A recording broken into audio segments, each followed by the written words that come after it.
صلى عليك الرحمن.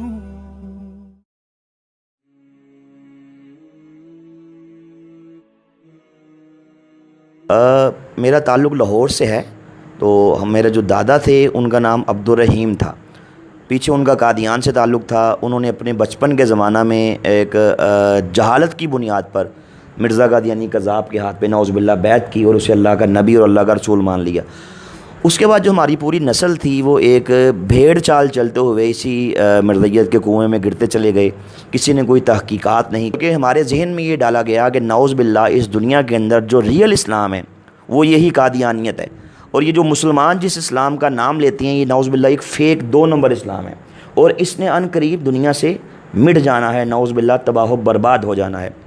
میرے ذہن کے اندر اکثر یہ سوال اٹھتا کہ میں خود کو اس لیے کہتا ہوں کہ میں قادیانی ہوں کہ میرے دادا جن کو پڑھنا لکھنا بھی نہیں آتے انہوں نے مرزا قادیانی کے ہاتھ پہ بیعت کی. تو ہم اس چیز کا خمیازہ کیوں بھگتیں؟ ہمیں مطلب تحقیقات کرنی چاہیے, ہمیں پڑھنا چاہیے. الحمدللہ اللہ تعالیٰ چونکہ ہدایت اللہ تعالیٰ کا ایک بہت بڑا انعام ہے, اس کا بہت بڑا کرم ہے.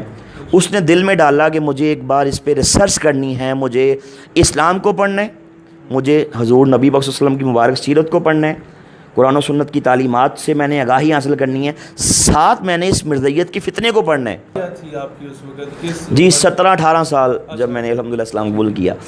تو جو یہ ریسرچ شروع کی ساری؟ جی ریسرچ تو میں نے تقریباً 14-15 سال کی عمر میں شروع کر دی تھی. اچھا, ہمارا گھر جو تھا وہ ایک مرکز تھا قادیانیت کا. لاہور میں ہمارے حلقہ سلطان پورہ ہے, وہاں سے وہ بلونگ کرتے تھے.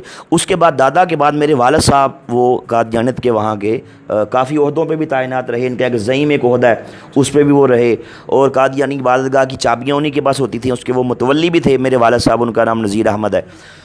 اللہ نے کرم کیا, میرے دل میں رب کائنات نے یہ ڈالا کہ مجھے اس پہ پڑھنا چاہیے. الحمدللہ میں نے ایک طرف قرآن و سنت کو پڑھا, حضور نبی پاک صلی اللہ علیہ وسلم کی مبارک سیرت کو پڑھا, ساتھ میں نے مرزا قادیانی کے عقائد پڑھے, اس کی اینٹی اسلام جو اس کے نظریات ہیں ان کی اسٹڈی کی.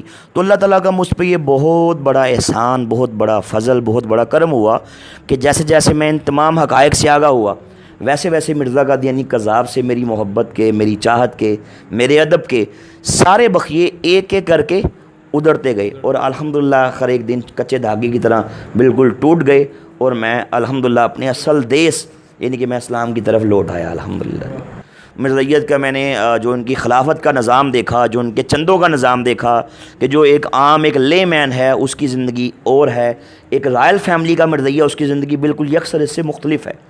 یہ کچھ دیکھا, مرزائیوں کی پاکستان دشمنی, ان کے اینٹی پاکستان نظریات, کہ پاکستان کے بارے میں یہ معاذ اللہ بد دعائیں کرتے تھے کہ اللہ آپ نے خود بھی سنا؟ جی ہم خود کرتے تھے. اچھا. جب میں خود قادیانی تھا تو ہم پاکستان کے خلاف معاذ اللہ کھانا کھاتے, دسترخوان پہ بیٹھتے, کھانے کے بعد ہم ہاتھ اٹھا کے پاکستان کے اینٹی بد دعائیں کرتے کہ اللہ اس پاکستان کو توڑ دے. جی ایسے ہی. تو چونکہ ان کا جگہ کیا جاتا ہے, یہ پراپر تعلیمات ہیں. جی شہیر بھائی, ان کا یہ مذہبی عقیدہ ہے کہ پاکستان ٹوٹے گا. اگر آپ ان کے اخبارات پڑھیں, الفضل پڑھیں, اس کے اندر بارہا انہوں نے مرزا طاہر کا دور پڑھ لیں, مرزا بشیر الدین محمود کی سے آگے مرزا ناصر کا دور پڑھ لیں, انہوں نے اس میں بارہا یہ اعتراف کیا کہ معاذ اللہ پاکستان ٹوٹے گا, یہ تباہ و برباد ہوگا, اور یہ اکھنڈ یہ بھارت بنے گا. مرزائی چونکہ ان کا قادیان میں ان کا جو مین مرکز ان کا وہی ہے, بیس وہی ہے نا, تو یہ کہتے ہیں ان کی قبروں پہ اگر آپ جائیں نا, آج سے کچھ عرصہ پہلے چناب نگر سابقہ ربوہ میں ان کی قبروں پہ یہ تختیاں ویزاں تھیں کہ جب پاکستان ٹوٹے گا اور یہ اکھنڈ بھارت بنے گا, ہم اپنے مردوں کو یہاں سے نکال کے قادیان لے جائیں گے.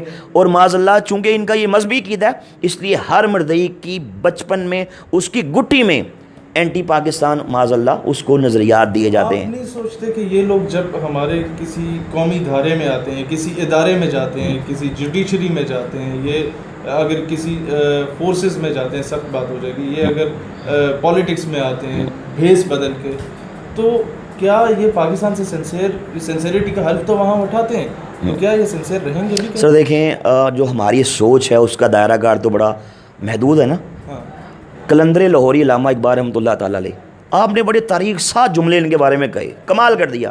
اقبال نے فرمایا کہ قادیانیت, پہلی بات فرمائی کہ یہ یہودیت کا چربہ ہے, یہ یہودیت کا جربہ ہے۔ دوسری، آپ نے جو نہرو کو خط لکھا تھا، اس خط کے اندر آپ نے اس بات کا اعتراف کیا، آپ نے فرمایا کہ قادیانی اسلام اور وطن دونوں کے غدار ہیں۔ اب جس نے اسلام سے وفا نہیں کی، جس نے دھرتی ماں سے وفا نہیں کی، مجھے بتائیں وہ ہم سے وفا کرے گا؟ کبھی نہیں بھائی کر سکتا، کرے گا ہی نہیں۔ ناظرین، خاص کر یونیورسٹیز اور کالجز کے نوجوان جو کہ سافٹ کارنر رکھتے ہیں ان کے بارے میں، ان کی آنکھوں دیکھا یہ سارا حال ہے جو آپ کے سامنے رکھا گیا ہے۔ آئی تھنک یہ تمام ان باقی چیزوں کی نسبت زیادہ مدلل بات ہے جو کہ آپ فرسٹ ہینڈ نالج ان سے لے رہے ہیں۔ میرا خیال ہے آج ہمیں یہ سمجھنے کی ضرورت ہے کہ ہمیں اپنے تمام اعلیٰ عہدوں سے جو ڈائریکٹلی اور انڈائریکٹلی فائز کردہ قادیانی ہیں ان کو نکالا جائے، خاص کر بیوروکریسی سے۔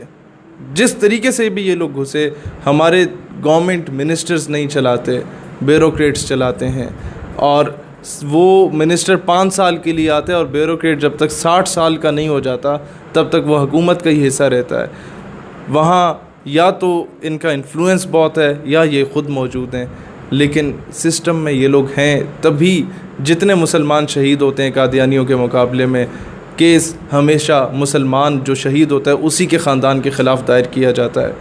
انہیں اپنے سسٹم سے نکالنے کی اور ان کو سمجھنے کی ضرورت ہے، اور کس طریقے سے یہ لوگ پاکستان کے نیشنل آئی ڈی کارڈ پر خود کا مذہب، کئی ایسے لوگ ہیں جن کو لالچ دے کے مذہب تبدیل کروا کے ابراڈ بھیجا جاتا ہے قادیانیت میں لا کر، یہ ساری چیزوں کو ایکسپوز کرنے کی ضرورت ہے۔ میری درخواست ہے تمام جوڈیشری سے، فورسز سے، وزیر اعظم، وزراء سے، جو لوگ خود کو اسلام سے سنسیئر سمجھتے ہیں، وہ ایسے دجالی فتنے سے نجات کے لیے عملی کردار ادا کریں۔ پاکستان ہمیشہ زندہ باد۔